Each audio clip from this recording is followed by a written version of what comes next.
It is 2026, and a lot of people are excited about AI.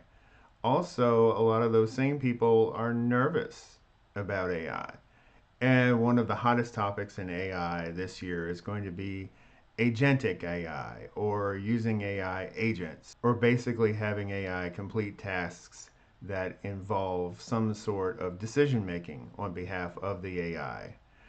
And so today we are going to look at some examples of what agentic AI looks like and why both camps are correct. This is something that we should be excited about, but also something that we should be a little leery about as well. First up is multi-agent workflows. This is where you give AI a huge task like start a new marketing campaign.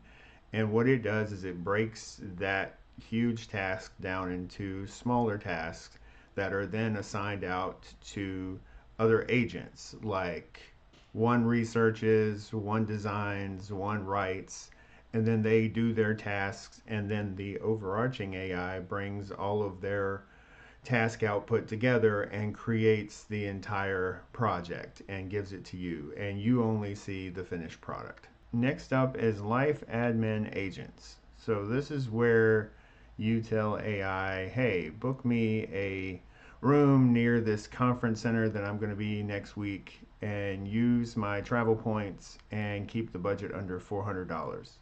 And it goes to all the websites that it needs to find the deal. It finds the deal, goes through all the screens it needs to book the room, and books the room. Next up is one I think we're going to be seeing a lot more of in 2026, and that is customer service agents. These are the ones who can evaluate your claim, look at your account, and issue a refund, all without any sort of human supervision whatsoever.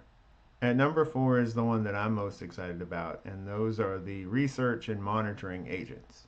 This is where you give AI a topic and it scans every day for articles published on that topic and decides what's important, filters out the noise, and presents to you the latest and greatest on the topic that you're interested in. And finally is the one that I think we've seen the most of in 2025 and we'll continue to see in 2026, and those are the recruiting and career agents. So, of course, on the employer side, we've got AI bots that are screening applications, and I think soon, if not already, we will see them actually performing the pre screen interviews. And of course, on the job applicant side, we have folks that are using AI to filter for jobs that they apply for and actually assist in applying for those jobs. All of these things sound great, and in some ways they are. But here's the problem. People are looking at these things that automated agents can do as strictly upgrades.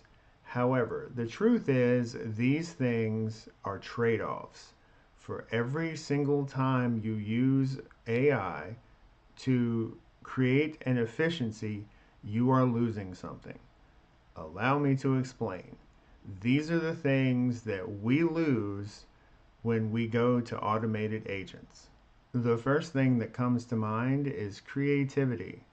So, in that example of the marketing campaign, when you have bot A doing its piece, bot B doing its piece, and C and D, and then the overarching bot takes all that information, puts it into a report, and spits it out, what you've got is one, generic, and two, based on best practices, and three, is not trying to solve any problems. It's trying to do the task. Whereas in a situation where you have human A who is in charge of this department and human B who's in charge of this department, and they come together and say, oh, we can't do it this way because of A. The other person says, no, we can't do this way because of B. And then they have to negotiate. And out of that negotiation comes problem solving, comes creativity. And we will miss that if we get to a point where AI is doing all of our projects for us. Another thing we lose with AI agents is empathy.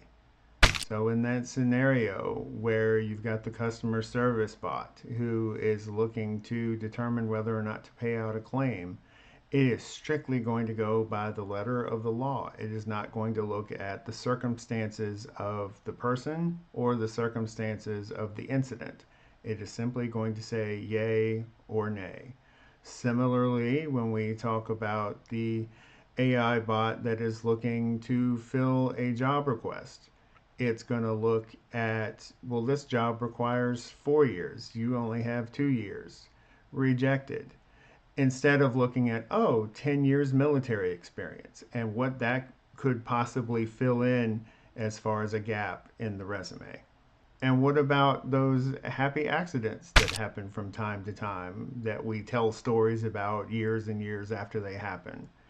That I was reading an article and it wasn't really for me, but the last line in it triggered something that actually solved a problem for me.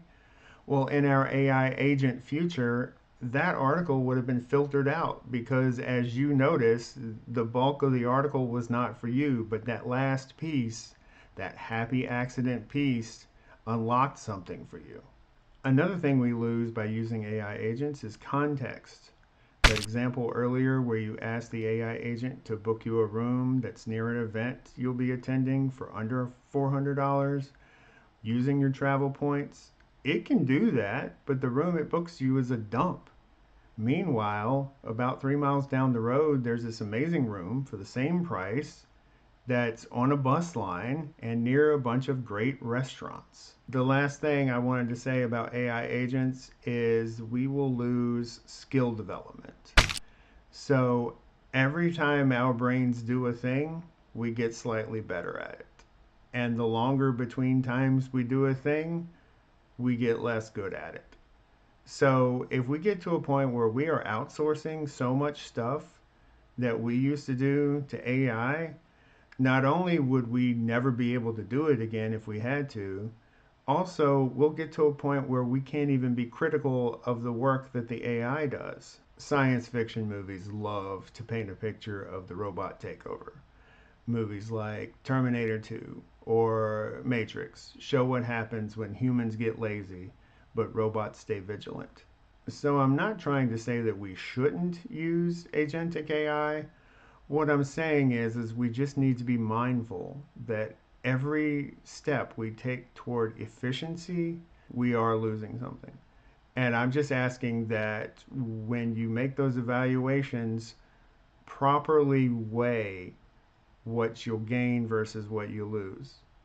It's another one of those things our brains are better at. Anyway, thank you so much for watching. I really appreciate it. As always, if you would give me a like on this video and subscribe to my channel, it would really help me out a lot as I'm attempting to be a small channel becoming a slightly less small channel. Thank you so much, and we will talk soon.